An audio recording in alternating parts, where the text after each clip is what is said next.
The rain hammered against the windshield like 1,000 tiny fists, each drop a reminder that Maya Chen was exactly where she'd sworn she'd never be again.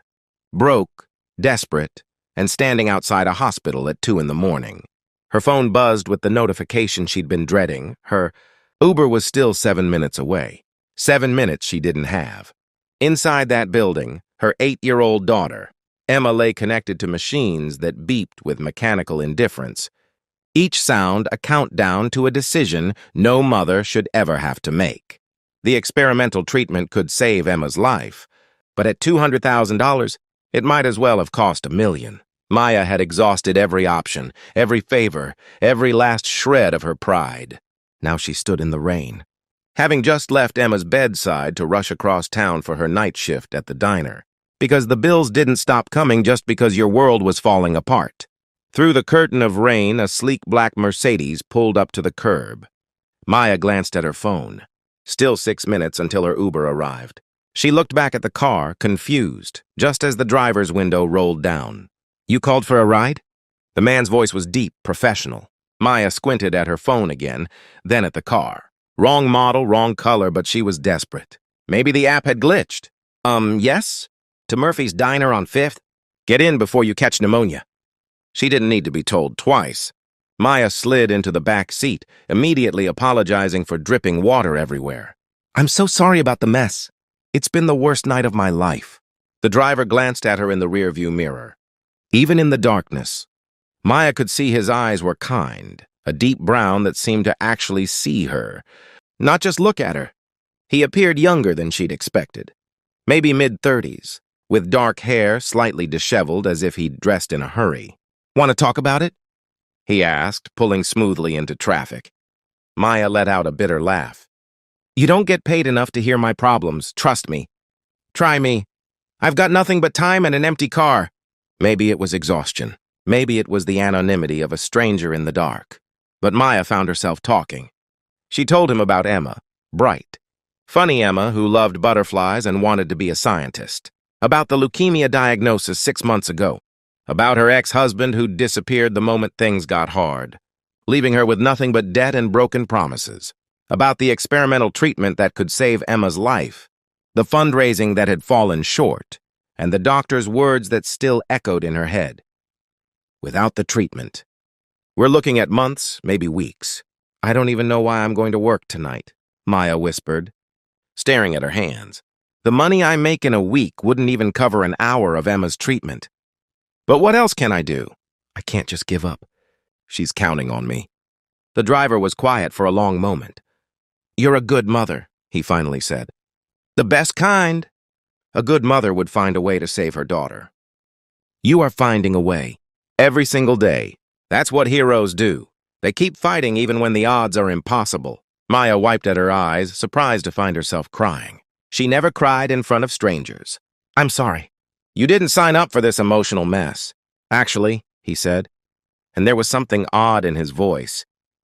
"Maybe I did." Before Maya could ask what he meant, they pulled up to the diner. She reached for her wallet, then remembered with a sinking, feeling that she'd already spent her last $20 on Emma's favorite, smoothie at the hospital. "I'm so sorry," she said, mortified. I can run inside and see if my boss—" "It's covered," the driver said quickly. "Consider it a gift." "I can't accept that." "I'll send you the money through the app, I promise." He turned around then, really looking at her for the first time. "No need. Just promise me you'll keep fighting for Emma. Don't give up." There was something intense in his gaze, something that made Maya pause. "I promise," she whispered.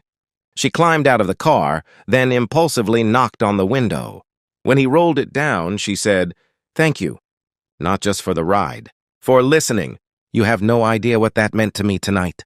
He smiled, a genuine smile that transformed his entire face. "You'd be surprised? Take care, Maya." It wasn't until the Mercedes had disappeared into the night that Maya realized she'd never told him her name. The next morning, Maya dragged herself back to the hospital after her shift, her body running on fumes and coffee. She found Emma's room in chaos, but good chaos. Her daughter was sitting up in bed, grinning, while Dr. Patterson stood beside her with tears in his eyes. "Miss Chen, he said, his voice thick with emotion. "I have the most extraordinary news." Maya's heart seized. "What's wrong?" "Nothing's wrong. Everything's right. The treatment, it's been fully funded, all of it. An anonymous donor contacted us last night and paid for everything. Emma starts treatment this afternoon." The room spun. Maya grabbed the doorframe to steady herself. "What? That's impossible. Who?" They insisted on remaining anonymous, but they were very specific that we were to begin treatment immediately and that you were to have unlimited time off from work to be with your daughter. They also paid off all your existing hospital bills. Maya couldn't breathe, couldn't think. "I don't understand." "Mommy, I'm going to get better!" Emma squealed, and that's when Maya broke down completely, collapsing into the chair beside her daughter's bed. It took 2 days for Maya to discover the truth. She'd told herself she wouldn't investigate, that some miracles weren't meant to be understood, but curiosity got the better of her. She started with the Uber app, trying to find records of that night's ride. Nothing. No charge. No trip history, no driver profile. Then she remembered the diner's security cameras. Her manager helped her pull up the footage, and Maya watched the Mercedes pull away, catching a clear shot of the license plate. A quick online search of the plate number led her down a rabbit hole that ended with her staring at a Forbes article. Her hands shaking. Alexander Stern, billionaire tech entrepreneur, founder and CEO of Stern Industries, net worth $8.4 billion. And there he was in the photo, the same kind eyes, the same face of the man who'd driven her to work that night.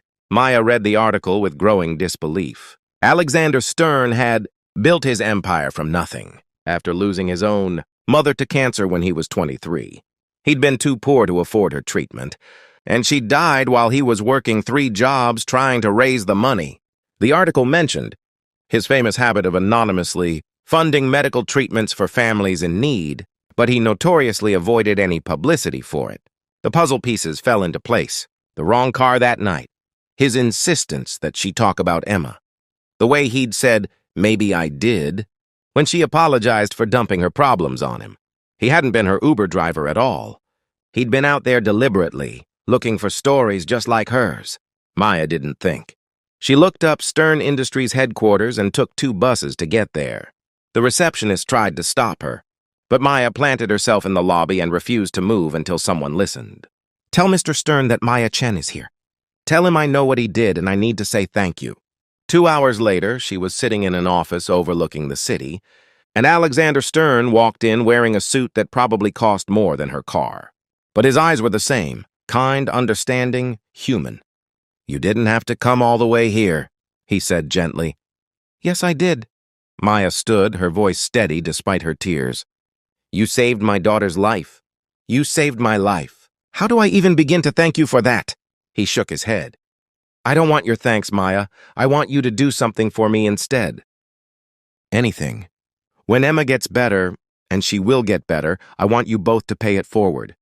Not with money, with kindness. With the same strength and love you showed that night in the rain. That's all the thanks I need." Maya wiped her eyes. "Why did you do it? Really?" Alexander looked out the window, his expression distant. "Because someone should have done it for my mother. Because I have more money than I could spend in 10 lifetimes. And none of it means anything if I can't use it to stop other people from experiencing the worst night of their lives." He turned back to her. "You didn't confuse me for your Uber driver?" "Maya, you were exactly who you were. Supposed to be a mother who would do anything for her child. I was just lucky enough to be in the right place at the right time." 6 months later, Emma was in remission. Her hair was growing back in soft curls, and she spent her days collecting butterflies in the park again. Maya had started a foundation with Alexander's support. Nothing huge, just a small organization that helped families navigate medical crises, offering both financial assistance and emotional support. She often thought about that rainy night, about the moment her life changed because a billionaire chose to drive around the city looking for people to help. She thought about how close she'd come to giving up, and how one conversation with a stranger had given her hope when she had none left. But mostly, she thought about what Alexander had said. That kindness was the only currency that really mattered. That being seen, truly seen by another human being could change everything. Maya never confused another billionaire for an Uber driver, but she learned something far more valuable that humanity isn't about how much money you have or how desperate your circumstances are. It's about showing up for each other, especially in the rain, especially in the dark, especially when everything feels impossible. And sometimes, if you're very lucky, it's about finding an angel who just happens to drive a Mercedes.